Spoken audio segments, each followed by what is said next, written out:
one, that the product is the most important reason that you're there. When you have a company, you're driven by what I call a product-centric company, that the product's what you're there to build. And you need to take it, it needs to be the best thing you can build.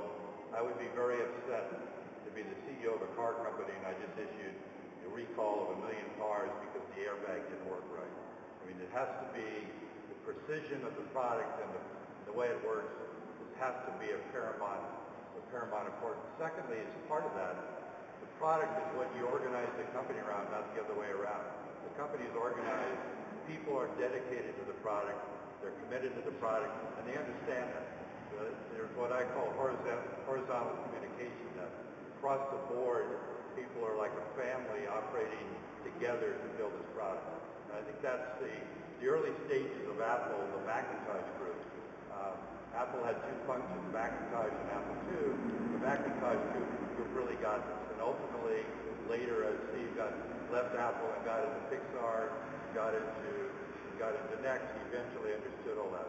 The second part of it is, you're there to produce a product, and the other end of your product is someone who's going to use it. And you better understand what that person's needs are, what their demands are for using that product, and are they going to get out of the product what they want.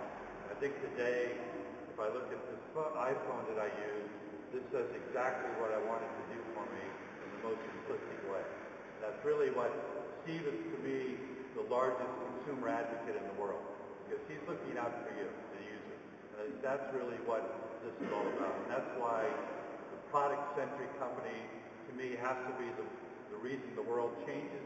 And that's really one of the major reasons I wrote the book, because I'm a total believer of this. Personally, Steve was my model to see it as I watched it through over time.